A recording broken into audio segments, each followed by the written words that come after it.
Yang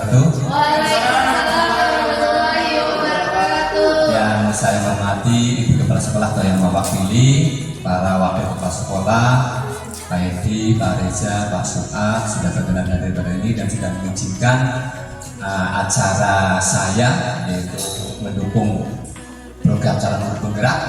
Yang saya hormati Bapak Ibu sekalian yang sudah hadir pada pagi hari ini, terima kasih sudah mengikuti seperti ini. Saya tahu Bapak Ibu semuanya itu sudah sibuk-sibuknya membuat rapor.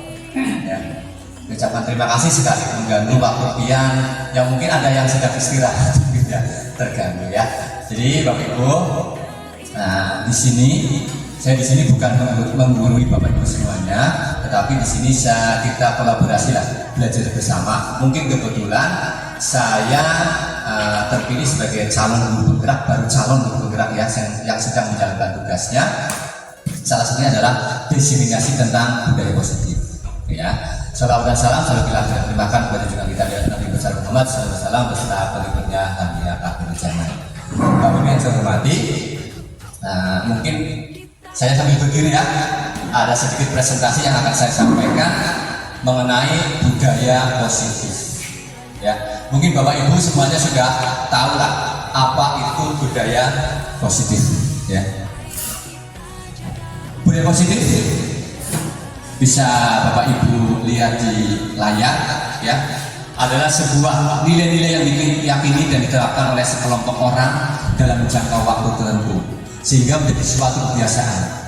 Budaya positif bisa diartikan sebagai pendorong murid untuk mampu berpikir, bertindak dan mencipta sebagai proses memerdekakan dirinya sendiri sehingga bisa mandiri. Budaya positif dibuat melalui kesepakatan bersama antara guru dan siswa atau keyakinan universal yang diterapkan di sekolah. Tujuannya adalah agar siswa menjalankan nilai tersebut dengan penuh tanggung jawab dan tanpa paksaan.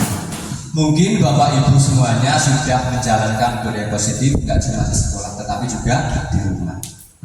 Datang tepat waktu dari rumah dengan niat dan semangat yang luar biasa, habis sholat subuh kemudian mandi, pakai baju yang rapi, sarapan pagi menyiapkan buat suaminya atau mungkin menyiapkan baju buat anaknya, itu termasuk dalam budaya positif yang ada di lingkungan. Nah, kalau di sekolah bagaimana? Ini adalah keyakinan kita, niat kita dari awal untuk menjalankan budaya positif. Contohnya hanya sekali saja, Bapak Ibu tepat waktu saja termasuk dalam budaya positif. Bapak Ibu tidak buang sampah sembarangan juga termasuk budaya positif. Kalau ini dijalankan terus-menerus jadi kebiasaan yang baik, yang positif. Seperti itu ya. Ini tentang budaya positif. Nah, konsep budaya positif itu ada 8. Yang pertama adalah perubahan paradigma belajar. Yang kedua adalah disiplin positif. Yang ketiga kebutuhan dasar manusia. Segitiga restitusi, motivasi perilaku manusia, posisi kontrol guru, nilai kebajikan dan keyakinan kelas. Saya yakin Bapak Ibu semuanya sudah menjalankan semuanya. Mungkin belum tahu saja namanya, tetapi sudah pernah dilaksanakan. Ya, dari yang pertama sampai dengan yang terakhir sudah pernah dilaksanakan. Kita bahas satu persatu ya, Bu ya. Yang pertama adalah pembelajaran dengan paradigma baru. Ya, paradigma adalah suatu pemikiran, Bapak bisa lihat, merupakan pembelajaran yang dirancang berdasarkan prinsip berdiferensiasi. Ya, sehingga para peserta didik belajar sesuai dengan kebutuhannya berdasarkan tahap perkembangan sesuai dengan teori psikologi modern untuk mewujudkan profil pelajar Pancasila. Bapak Ibu masih ingat pembelajaran berdiferensiasi? Ingat ya? Sebenarnya Bapak Ibu sudah melaksanakan pembelajaran berdiferensiasi ya. Cuma kata-kata muncul sekarang. Ya, pembelajaran yang berpihak pada murid. Dikelompokkan berdasarkan pengetahuan, bisa dikelompokkan berdasarkan umur, bisa dikelompokkan berdasarkan suku dan sebagainya. Intinya apa? Kita sebagai guru harus menuntut, bukan menuntut, tetapi kita adalah menghamba kepada siswa. Siswa diperlakukan sebagai orang yang sangat istimewa karena mereka punya keunikan masing-masing. Si A mungkin pintar di bidang agama, si B tapi keterampilannya kurang. atau si C bagus dalam soft skillnya. Jadi itulah keunikan daripada siswa. Dan profil pelajar Pancasila yang digabungkan di kurikulum Merdeka ada 6: beriman, bertakwa, kepada Yang Maha Esa, mandiri, bernalar kritis, berkebinaan global, bergotong royong, dan kreatif. Ini semuanya tergabung dalam profil pelajar Pancasila dan sudah menjadi visi kita sebagai sekolah. Visi kita sebagai sekolah, lembaga pendidikan, mengedepankan profil pelajar Pancasila. Tentunya kalau SMK ditunjang dengan hard skill ya, keterampilan. Selanjutnya, nah ini ada miskonsepsi tentang teori kontrol ya. Ibu mengira bahwa semua murid bisa dikontrol, tapi kenyataannya tidak ya. Ibu mengira bahwa semua penguatan itu positif dan bermanfaat. Bagi kita iya, tetapi bagi orang lain yang mungkin sulit untuk menerimanya. Iya kan? Kemudian ilusi bahwa kritik membuat rasa bersalah mampu menguatkan karakter. Bagi yang sadar seperti itu, tapi bagi yang tidak sadar bagaimana? Melanjutkan, sudah dikritik apapun tetap melanjutkan. Ya, jadi ilusi bahwa orang dewasa berhak memaksa juga kurang tepat. Ya, jadi kurang tepat. Jadi ilusi-ilusi seperti ini, konsep seperti ini, tolong kita hindari dengan kita belajar tentang teori kontrol. Ya, jadi ibu bisa sukses jika teori kontrol itu dijalankan. Ya, pertama, kenyataan, realitas, kebutuhan kita sama, ternyata kebutuhan kita berbeda. Contoh, saya dengan Bapak Edi sama-sama perlu materi misalnya, tetapi ada satu hal yang mungkin tidak diinginkan Pak Edi atau tidak diinginkan saya. Misalnya hari ini saya perlu apa? Saya perlu kehadiran Bapak Ibu sekalian. Itulah kenyataan yang berbeda. Tetapi pada umumnya kenyataan itu hampir sama. Tetapi pemikiran orang yang berbeda.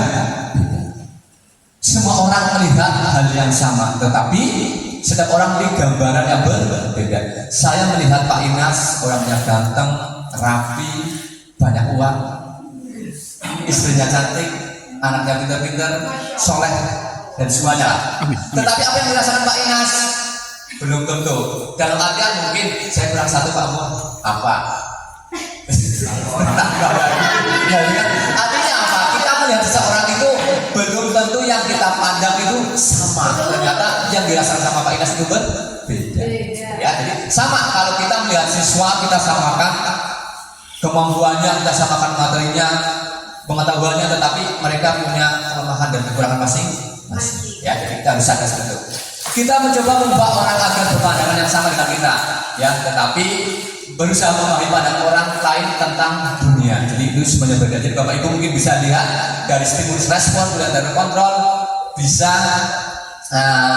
kita cermati semua yang kita rasa mau bisa mengendalikan, ternyata tidak. Yang bisa mengendalikan diri kita adalah diri kita sendiri, bukan orang lain. Memang sih betul ada juga yang banyak orang bisa mengendalikan orang ya, tetapi tidak semuanya ya. Sama juga kalau kita sebagai guru tidak semuanya kita bisa mengendalikan siswa ya. Berikutnya ada disiplin positif ya. Ini yang tadi kita sama kurang lebih dengan budaya positif ya.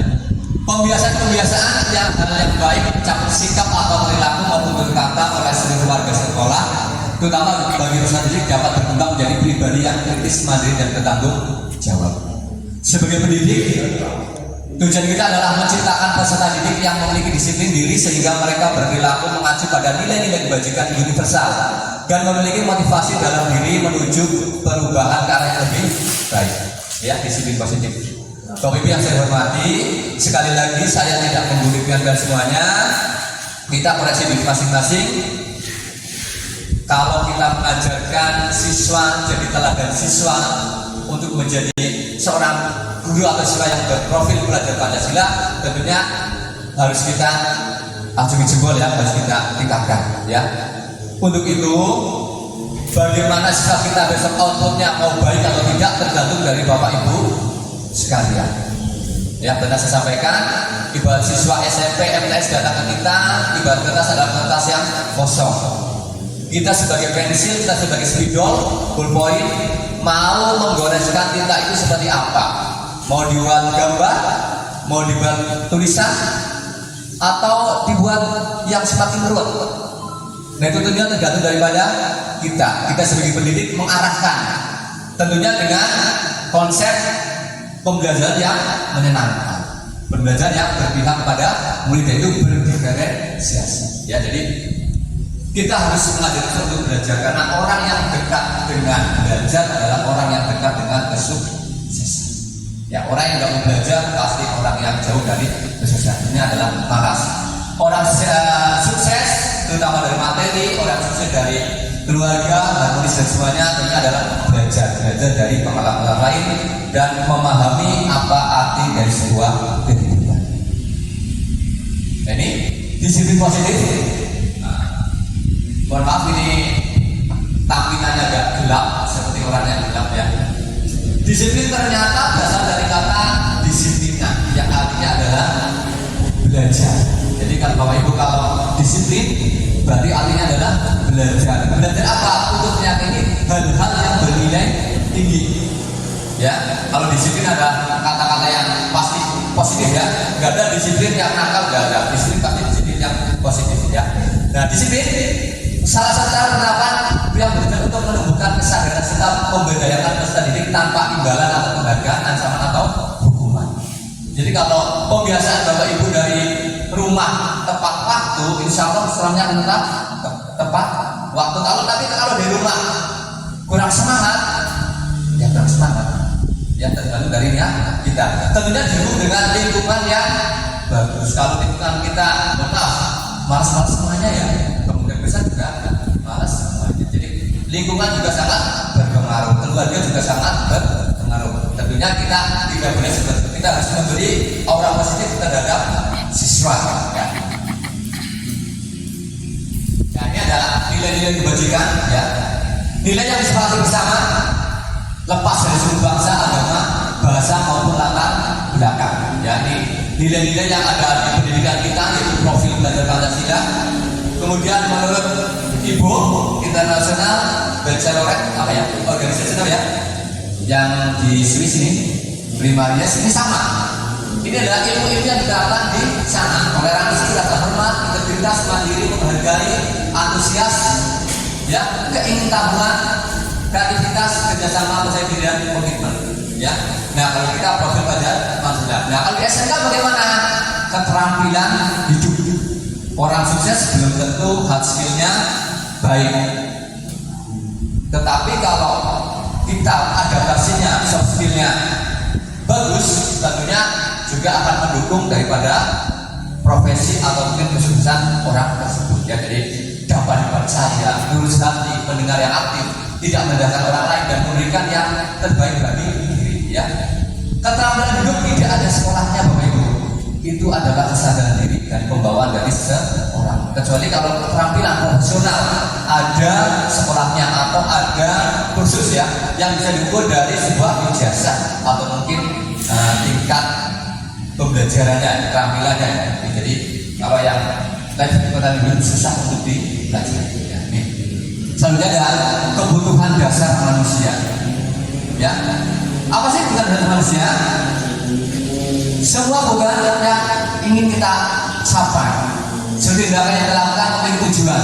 Semua usaha terbaik yang kita lakukan agar bisa kebutuhan itu kita terpenuhi dengan baik. Itulah kebutuhan dasar manusia. Semua orang butuh hidup.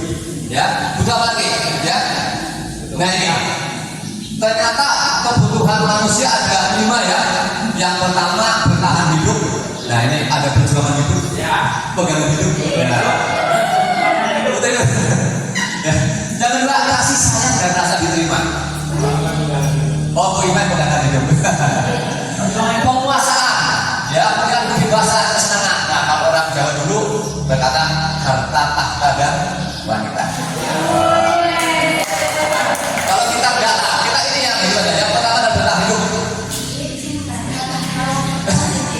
Ya, makanan, tingkat aman dan kesehatan. Kita adalah yang semuanya butuh dengan materi ya. Kemudian kasih sayang dan perasaan. Ada orang yang suka dengan kasih sayangnya, tidak suka dengan hartanya. Siswa juga sama. Siswa itu mau belajar karena senang mata pelajarannya atau senang dengan bapak ibu gurunya. Ya. Kalau keduanya enggak, nah ini yang susah. Jadi ada chemistry antara guru dan siswa. Jadi akan menyatu. Jadi saya pun berusaha, saya juga belum mengalami hal seperti itu dalam artian melaksanakan. Marilah kita bapak ibu. Kemarin saya sudah ada pembelajaran tentang apa ya, pembawaan diri lah. Jadi kalau bisa bapak ibu, kalau bisa ya, saya sendiri belum mengalami ya, berpakaian rapi, yang perempuan yang laki-laki semuanya berdandan agar jadi guru yang dirindukan siswa. Kesannya ya. Jadi tolong saya belum menjalankan, tapi ada kita bareng-bareng sadar di dalam ya. Marilah kita berbudaya positif pakaian rapi, ya. Kemudian penguasaan, nah ini harga diri keinginan untuk dianggap pemimpin berprestasi didengar, ya. Ini adalah cita-cita terutama ini laki-laki ya, kekuasaan tahta ini, ya. Hati-hati bapak ibu yang laki-laki suaminya ini. Gaji 13 ya, misalnya nggak saya percaya kalau di sini semuanya soleh ya. Jangan ada kebebasan. Nah ini mandiri memiliki pilihan, coba hal baru dan mampu mengendalikan arah dan dirinya. Ya, kesenangan. Nah ini kesenangannya susah didapatkan. Bermain humor, antusias dan tertawa. Ya, jadi bapak ibu kalau perlu humor, perlu tertawa, kebebasan ada di RPS ya. Nah nih, motivasi perilaku manusia apa saja? Yang pertama adalah untuk menghindari ketidaknyamanan. Betul ya. Saya bisa seperti ini atau berjalan menjadi guru di SMA itu kenapa? Karena nyaman. Nyaman kenapa nyaman? Ya datang teman-teman boleh. Misalnya ya, misalnya kenyamanan ya. Kemudian untuk menjadi orang yang diinginkan dan bagi diri sendiri yang baik ya. Dan nilai yang mereka percaya. Jadi memang saya komitmen dari awal saya niat untuk mencerdaskan anak bangsa. Datang tepat waktu memberi teladan bagi anak, bagi istri dan bagi siswa. Ini yang bagus. Ada juga yang untuk mendapatkan imbalan atau penghargaan dari orang lain. Saya rajin lah, biar saya punya jabatan jadi bendahara misalnya. Ya. Bagus ya. Nah, kalau di sini mungkin nggak ada, malah saya jadi bendahara gitu ya. Nah, di sini itulah motivasi perilaku manusia ada 3 hal ya. Ada untuk dari ketidaknyamanan atau hukuman. Bapak ibu misalnya bersepatu atau berpakaian rapi, tujuannya apa? Selain memang niat, mungkin saja untuk tidak menghindari hukuman. Coba kalau kita jadi tentara misalnya, baju nggak dimasukkan, nggak pakai topi, bahaya ya. Jangan nggak bercelana, bahaya gitu. Nah ini, apa bedanya antara hukuman, konsekuensi dan restitusi? Bapak Ibu ini sudah pernah mendengar atau mungkin lebih menguasai. Hukuman adalah tidak terencana, tiba-tiba murid tidak tahu apa yang akan terjadi, tidak dilibatkan, bersifat satu arah berupa hukuman psikis dan psikis. Ya, ini adalah termasuk melanggar peraturan. Ya, jadi Bapak Ibu besok kalau bisa membuat peraturan itu yang melibatkan semua elemen stakeholder yang ada di sekolah, nggak cuma kepala sekolah atau manajemen sekolah, tetapi siswa juga dilibatkan. Ya, kemudian konsekuensi apa? Terencana, disepakati sesuai dengan peraturan. Murid tetap dibuat tidak nyaman jika guru selalu memonitoring siswa. Ini konsekuensi. Misalnya, kamu datang terlambat, konsekuensinya apa? Ya, misalnya harus membersihkan halaman sekolah. Karena sudah kesepakatan konsekuensi. Kamu ranking 1, konsekuensinya apa? Kamu dapat hadiah dari Bapak Ibu. Ya, jadi konsekuensi itu bisa hal yang kurang baik, ada juga hal yang baik. Ya, Pak Reza datang tepat waktu, konsekuensinya apa? Sutinya dibayar dengan lancar. Ya, kalau yang lain 100% Pak Reza 200%. Ya, Pak Inas sudah terlambat ya. Dipotong itu ada konsekuensi ya. Nah, kemudian restitusi.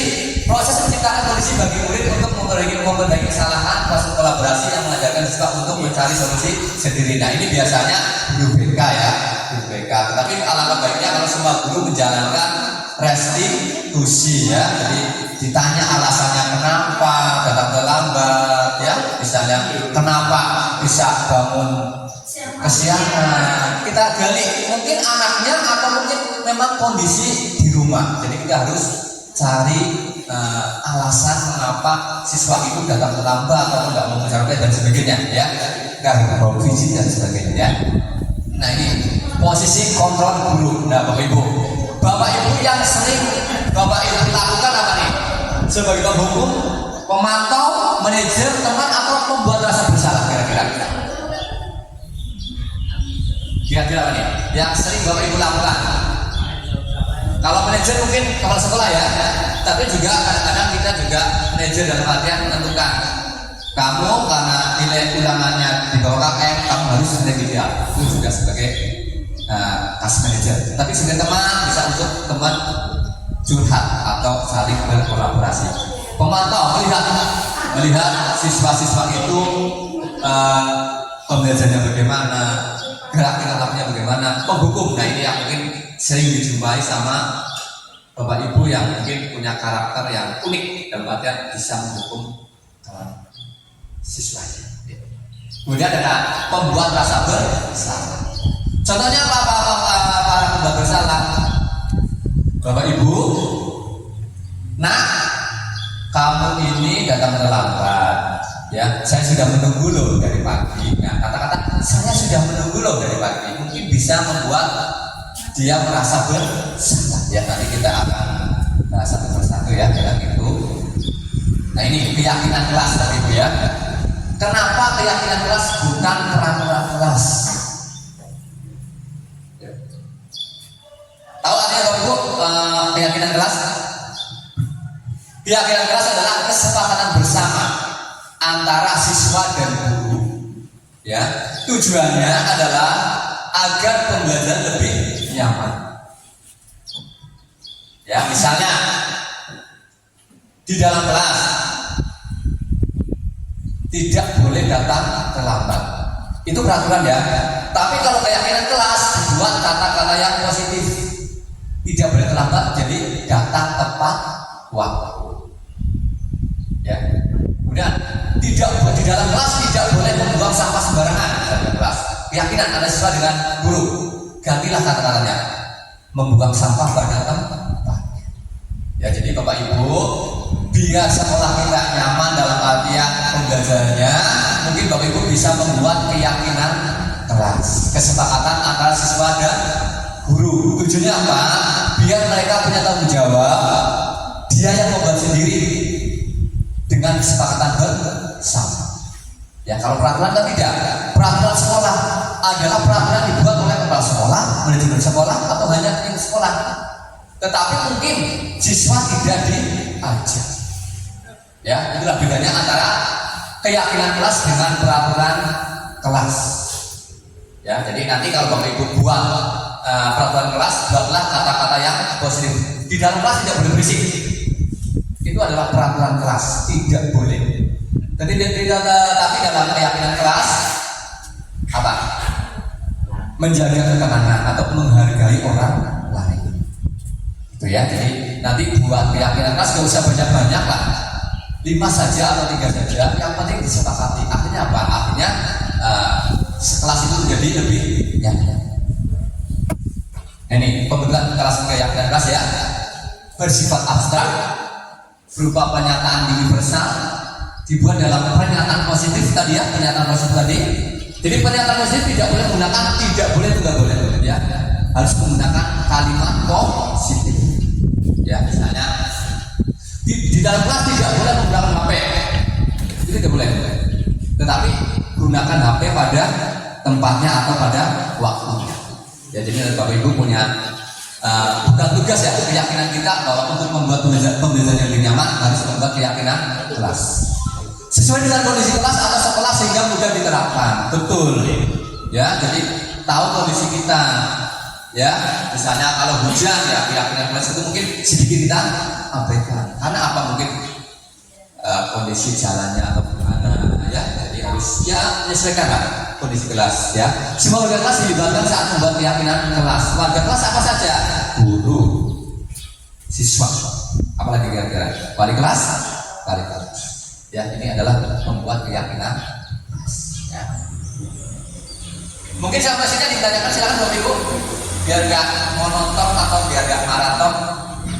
Nanti kita sekali-kali estafet aku menonton ya. Nah ini segitiga restitusi ya, ini Bapak Ibu adalah suatu proses dialog yang dijalankan oleh guru agar dapat menghasilkan murid yang mandiri dan bertanggung jawab ya. Segitiga restitusi ada 3 komponen ya. Yang pertama adalah validasi kebutuhan, menstabilkan identitas, dan menanyakan keyakinan. Nanti Bapak Ibu saya tampilkan, saya kemarin praktikum membuat video segitiga restitusi. Itu ada beberapa pertanyaan yang bisa kita sepakati. Nah, nilai-nilai apa yang telah kamu sepakati? Misalnya kamu datang terlambat, nilai apa yang kamu sepakati kemarin di keyakinan kelas? Datang tepat waktu ya. Kemudian alasannya kenapa kamu itu kok datang terlambat, itu ada di menstabilkan identitas ya. Kemudian ada kamu ingin menjadi orang seperti apa. Nah, artinya apa? Setelah kamu melanggar, kira-kira apa yang akan kamu lakukan? Saya meminta maaf. Nah, itu berarti ada di menanyakan keyakinan. Jadi mungkin Bapak Ibu nanti kita bisa belajar bersama tentang keyakinan kelas, terutama segitiga restitusi, terutama adalah untuk siswa-siswa kita yang mengalami mungkin satu semangat belajar atau datang terlambat, atau mungkin bermain, atau mungkin sampai berkelahi ya. Ini tadi tahap-tahapannya ya. Karena kata-kata menstabilkan identitas berdasarkan prinsip membuat kesalahan adalah bagian dari proses pembelajaran ya. Jadi betul Bapak Ibu, siswa kalau bersalah kemudian diarahkan sama guru itu sangat berkesan ya. Dan itu jadi sebuah apa ya, sebuah pemikiran. Dulu saya pernah datang terlambat, kemudian sama guru IPA dikasih solusi, sama wali kelas dikasih solusi, dari gurunya dikasih solusi. Sangat berkesan ya. Jadi berbuat salah itu wajar, tidak ada manusia yang sempurna. Ibu bapak juga pernah melakukan itu. Ini adalah kata-kata untuk menstabilkan identitas. Ibu bapak tidak mau mencari siapa yang salah, tetapi ibu bapak mau mencari solusi dari permasalahan ini. Kemudian kamu berhak merasa begitu, mungkin karena kesal, mau ngecek kawan, bully dan sebagainya ya. Ini validasi tindakan yang salah berdasarkan prinsip setiap pelaku berupa memenuhi suatu kebutuhan tertentu ya. Di sini ada kata-katanya, kamu pasti punya alasan mengapa melakukan itu. Kamu pasti punya alasan kenapa datang terlambat. Kamu punya alasan kenapa kamu sering keluar pada saat pembelajaran matematika ya. Kamu patut bangga karena telah melindungi sesuatu yang penting buatmu ya. Kamu melakukannya karena mempertahankan sesuatu yang penting buatmu ya. Menanyakan keyakinan ya. Jadi ini berdasarkan prinsip teori Montague bahwa pada dasarnya kita tertentu secara jadi dalam ya. Alasan-alasan itu mungkin nanti kita akan bahas bersama. Oh sudah ya. Nah ini sudah Ibu. Mungkin dari sini ada yang ditanyakan, silakan Bapak Ibu. Atau lihat dulu ya video saya praktikum segitiga restitusi. Ya.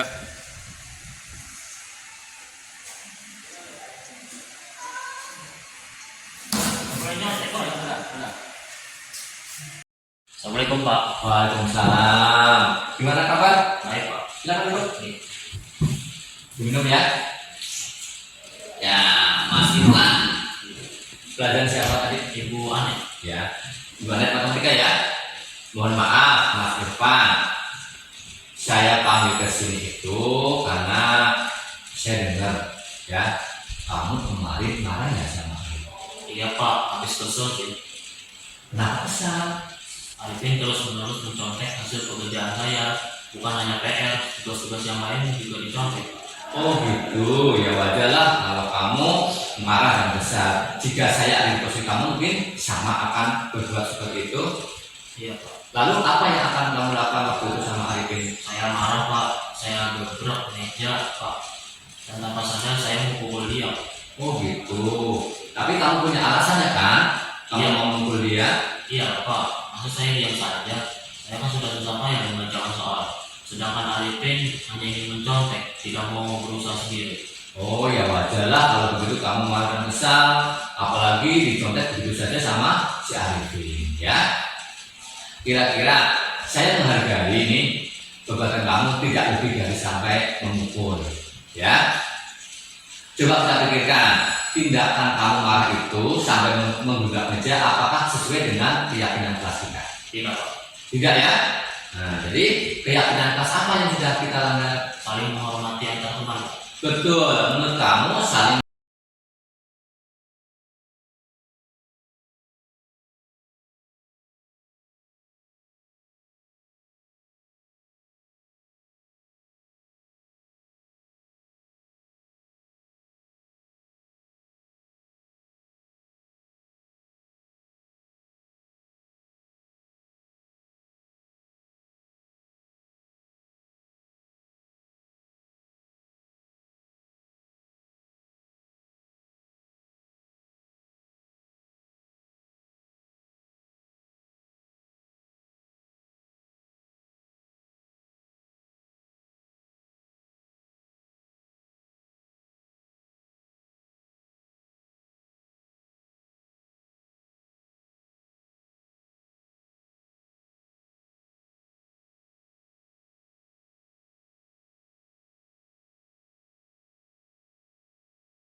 sehat ya?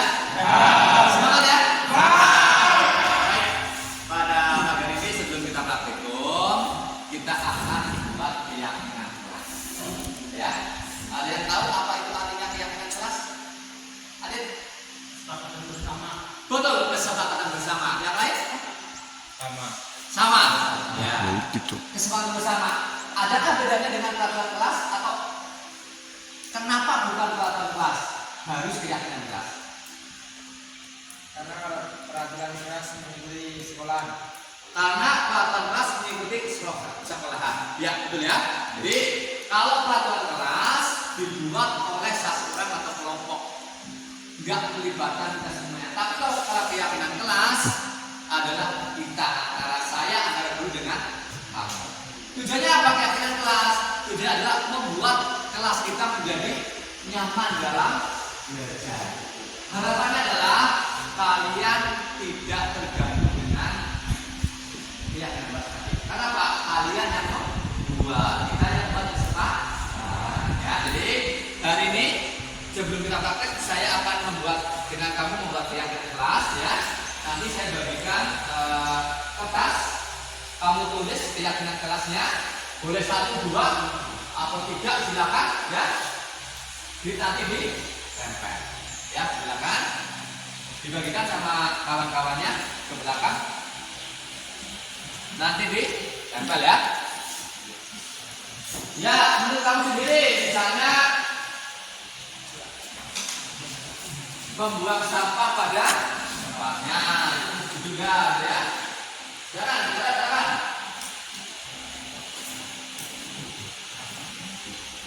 Sudah semuanya?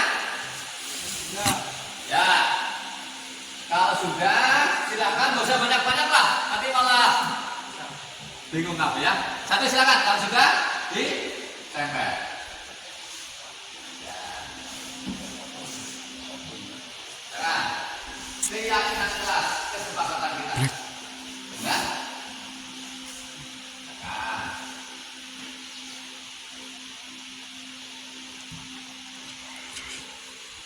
Datang ke tempatku setuju ya?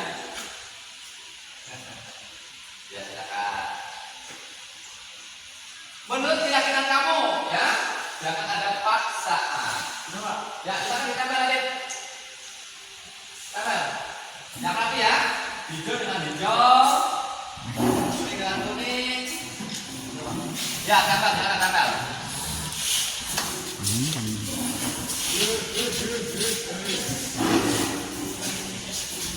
Yang sudah silakan duduk kembali ya.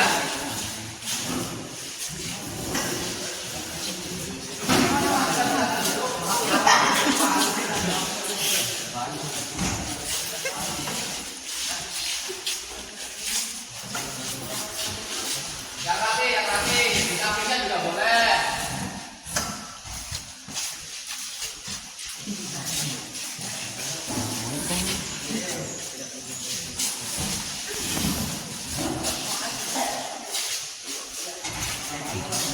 Silakan yang sudah bisa duduk kembali.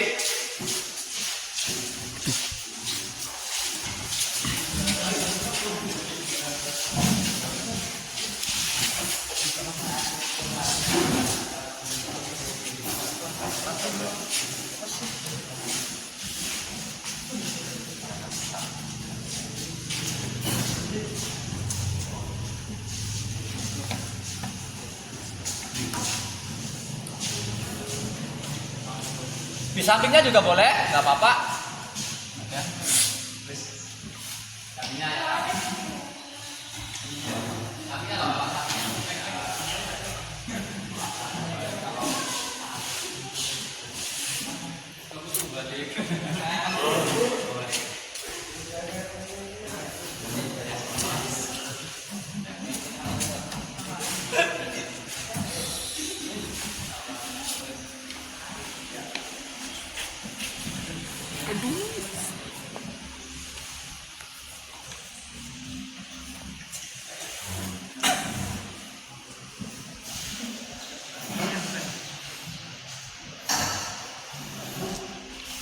Ya, kita sudah membuat keyakinan kelas. Nanti akan saya ketik ulang dan akan saya tempel di papan pengumuman. Setuju ya? Ya, semoga keyakinan kelas ini akan membuat kita dalam belajar lebih. Ya, semoga kita bisa belajar praktek kembali kita ke alat ambil alat dan kita lanjut. Ya, ya terima kasih. Selamat pagi. Assalamualaikum warahmatullahi wabarakatuh.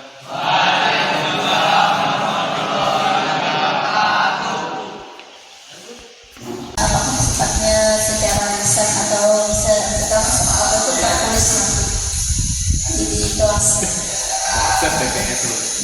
Untuk membuat keyakinan itu kita kan misalnya pembuatan keyakinan kelas ini wali kelas misalnya begitu. Nah kemudian keyakinan kelas itu nanti tadi kan secara tertulis baru kita sampaikan kepada guru yang mengajarkan. Jadi untuk keyakinan kelas itu setiap guru berbeda. Setiap guru berbeda. Kebetulan karena saya mengajar di dalam satu ruangan, ya, di dalam satu ruangan, dan setelah saya meyakini kelas itu, jadi ya nyaman. Tetapi kalau yang berbeda ruangan, misalnya Bu Im mengajar di kelas biologi, ya, tetapi nanti setelah itu Bu Anet mengajar di biologi. Tentunya keyakinan kelasnya berbeda. Ya, jadi kalau dengan karena kita dalam satu ruangan, kebetulan ruangannya di sini, jadi bisa ditempel. Tetapi kalau ruangannya berbeda-beda, kalau ditempel mungkin agak susah. Ya, tapi juga ditempel mungkin keyakinan kelas kita berbeda dengan keyakinan kelas Bu Anet. Ya, jadi keyakinan kelas adalah kesepakatan antara siswa dengan guru, ya, guru yang bersangkutan. Berarti kan setiap guru punya keyakinan dengan siswa itu berarti tidak tertulis misalnya, akan tetapi pada saat mengajar mungkin keyakinan itu akan terus diulang sampai. Ya, ya. Jadi setiap keyakinan itu kelas itu akan berulang. Ya, dan diingatkan juga kalau misalnya keyakinan kelas seperti apa, diingatkan. Ya, nanti dapat konsekuensi. Ya. Ini yang keyakinan kelas. Sebenarnya kita kemarin juga belajar tentang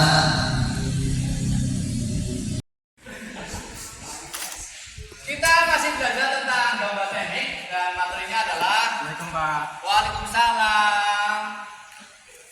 Gimana kabar? Alhamdulillah baik Pak. Kenapa terlambat? Bangun kesiangan Pak. Bangun kesiangan. Yaudah, silakan duduk ya. Terima kasih Pak. Siapkan bukunya, ya. Nah, selanjutnya kita masih membahas tentang gambar teknik dan tema kita adalah menggambar dua dimensi. Ya, ya, kita buka.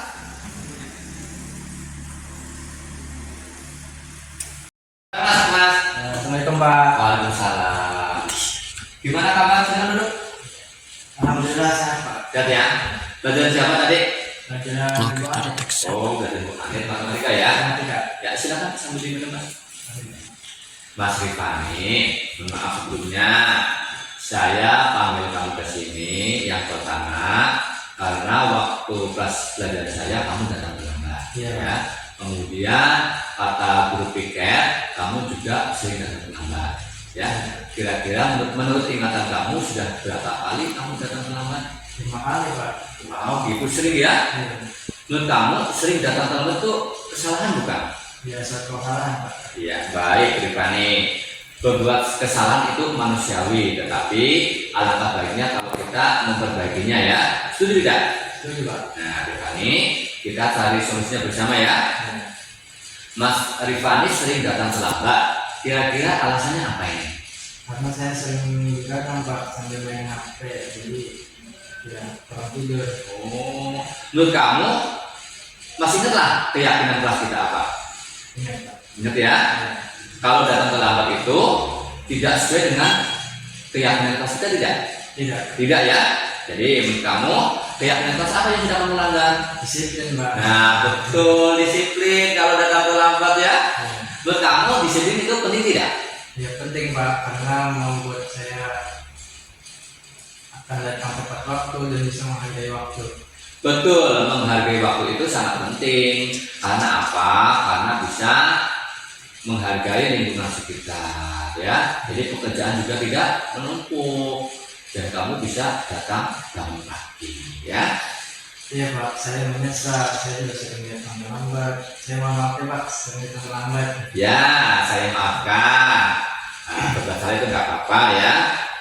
Terus saya menghargai juga kamu sudah meminta maaf. Terus kira-kira apa yang akan kamu lakukan agar tidak datang terlambat?